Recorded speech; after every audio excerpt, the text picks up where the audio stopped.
Excuse me. Are AJ and Lois having breakfast? Lois was still sound asleep when I tiptoed out. I looked back over my shoulder, and she was just radiant. There's no other word for it. She looked like an angel, so pink and serene. Where the hell do you get off enrolling our child in some preschool for the disgustingly rich behind my back? Lois, are you having breakfast? Sweetheart, what are you talking about? I am talking about the phone call that just woke me up, informing us that, in view of Mr. Quartermain's generosity, St. Swithin's preschool has accepted our child pre-birth and gender blind. Really? St. Swithin's? It's nice that they waived the essay requirement. You know, Lois, I wish you wouldn't walk up here like that, because the gardeners blab about us too much to the neighbors as it is. Excuse me. The shock of seeing me in my nightie is nothing compared to waking up and informing somebody that their child, who doesn't even have a birthday or even a name yet, has been accepted to St. Something's school in class of 2001. And who is St. Swithin anyway? What is it, the patron saint of Colo?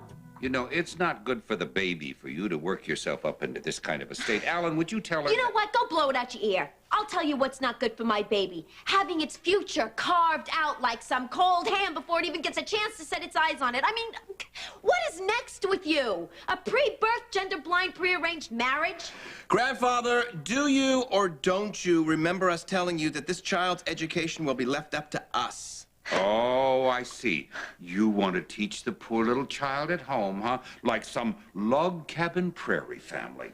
No one is suggesting that. Of course he remembers. That's when he decided to get sneaky on us. Lois, dear, that's not quite true.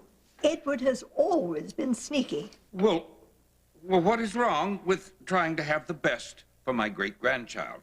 St. Swithin's has a history of upholding the highest standards with the strongest educational It is a preschool, okay? I don't care if my child knows how to draw inside the lines or outside the lines. I want her around normal children and normal people before she grows up thinking that this living room is normality. What do you mean by that? That she? Darling, can we continue this conversation at home? You know something, Lois? Father's making the school sound like it was Attica. It's not. It's really a pretty good school. We sent both of our sons there.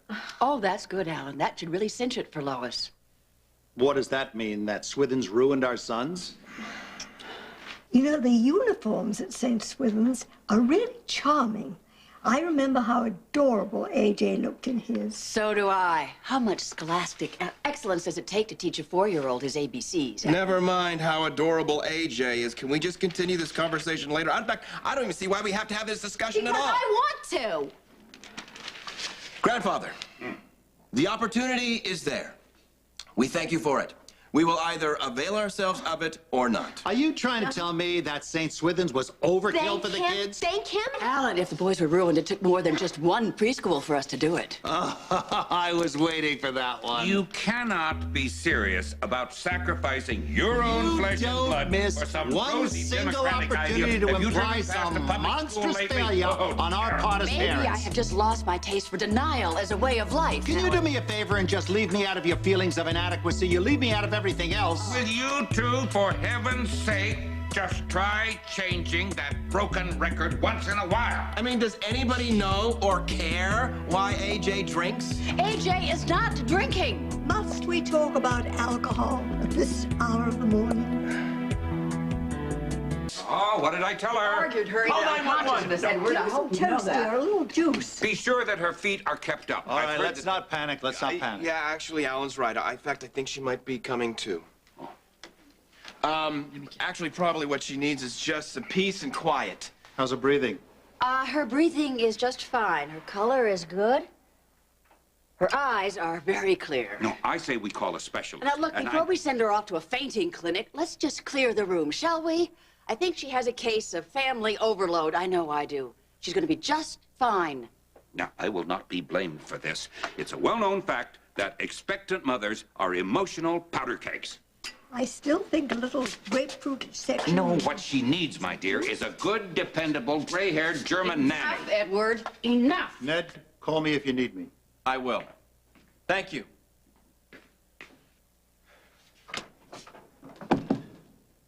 You're brilliant. Brilliant. Let me help you. Oh, Ned. Oh, what have I done? Done? You trumped the entire conversation, that's what. You call that a conversation? In conversations, you listen to people and they actually listen back. My point is, you handled grandfather like a pro. Handle him. I'm becoming him.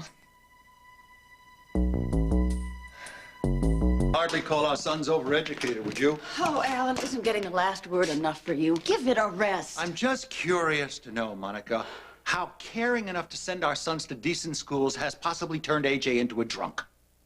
Okay, let me ask you, did we pack our kids off because we cared about them? Or because it's what Quartermains do? Or does it really matter now? Yes, it matters, Monica, because you use your guilt to wash your hands of the rest of us.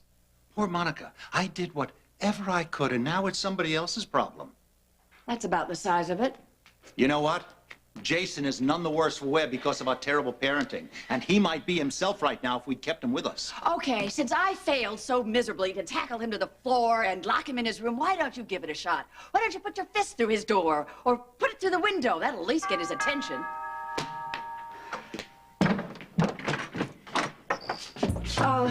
Oh, Pierce, I was just on my way to the hospital. I'm looking for your husband. Is he in? What is all this? Articles on reconstructive laser surgery. It's amazing what we're able to do now. And what makes you think that I would be amazed or even interested? Aren't you considering having an old injury to your hand repaired? That's what Dr. Jones led me to understand. Oh, is that what Tony said? Yeah, I spoke to him after he stitched you up. How's it doing? And for that, you made the first house call of your life? Go ahead and bill me. I'm good for it. Alan is spreading sunshine everywhere he goes this morning. If this is a bad time... Dorman, what makes you think that I don't get the same medical journals as you do? And speaking of time, I have a rehearsal for the nurses' ball. What are you going to sing? Up, up with people?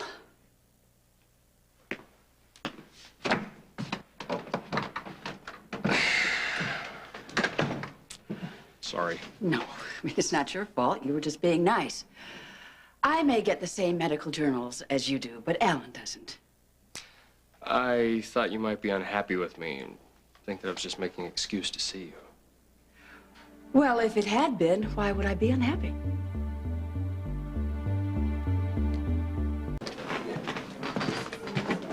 Tony, could I have a word with you, please? Sure. Carry on, troops. What on earth were you thinking, talking to Pierce Dorman about what we were discussing?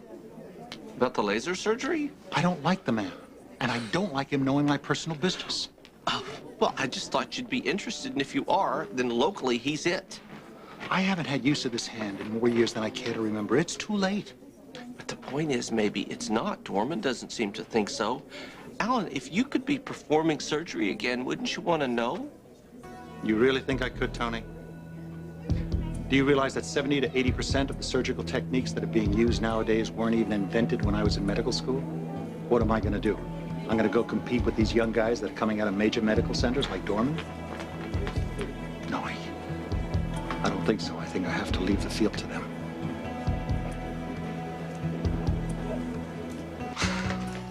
I hear this music, I have to either dance or rev up my bone saw. I really didn't think you'd remember. What? I strike you as the kind of guy that would promise a woman a tape just for a moment's self-gratification and break her heart? I might. I have. But not you. Tell me, how much nerve function could this new procedure restore to Alan's hand after all this time? Well, medically, it would be an interesting challenge. I'd love to work him up. But, unfortunately, I think around me most of the time, your husband's hand is making a fist. It's not personal. That's the first lie I've ever heard you tell. Anyway, I imagine it all depends on what he did to it then and what he wants to do with it now. Well, I assume you know that he trained to be a surgeon. Yeah, I know a great many things. Although I'm not sure if I'm supposed to know them. Well, you do know that any hand trauma is a surgeon's nightmare. I mean, goodbye training, goodbye career. If he could get that back. What happened? Well, your sources aren't that thorough. Well, then why don't you be one of them? Well, after the original injury, the nerve damage was supposed to have healed, but... Please, go on. Well, at that time, Alan had moved to Port Charles, and we had gotten married. And I was having an affair. Happens in the best of families. Well, anyway, Alan found out about it and proceeded to saw through some beams up in the attic with the intention of having them fall on me. But he changed his mind. Yeah. And then turned to grieving himself over the aforementioned teetering roof beams. You're good. It's very hard for me to imagine that I could inspire such madness. Well, that is now the second lie I've heard you tell. Here I am breathing a punch in the nose just to bring you this tape. No telling what lengths I might go to. Well, I know I have to go to the office. Right along with me. I'll take my car. It comes and goes when I want it to. Apart from beating up hospital medicine cabinets, exactly how violent does your husband get these days? Say if you were going to have another affair? Or if you were having one now? He's very careful with his good hand.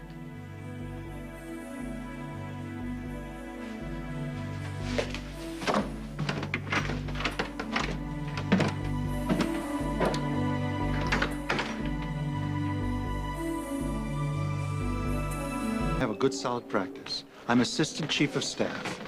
I mean, I know internal medicine is not what I planned, but it's been very good to me.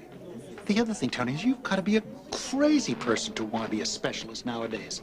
And do you realize how tough it is to be a surgeon in one of the major cities? Look who I'm talking to. Everything you say is true, but it still begs the question, which is, do you want to get full mobility back into your hand? And if you get it, nobody's going to force you to perform surgery. You could take up painting. You could play the castanets. But if surgery is the reason that you became a doctor, if it's what your first love is, and it's within your grasp, why would you not reach out and get it? I mean, it's a risk, absolutely. But it's not like you're going to starve. The only risk is to your ego. Of course, then again, you're talking to Mr. Play It Safe here. I mean, my version of a walk on the wild side is to jog past a newsstand with dirty magazines. So, forget it. Forget everything I said.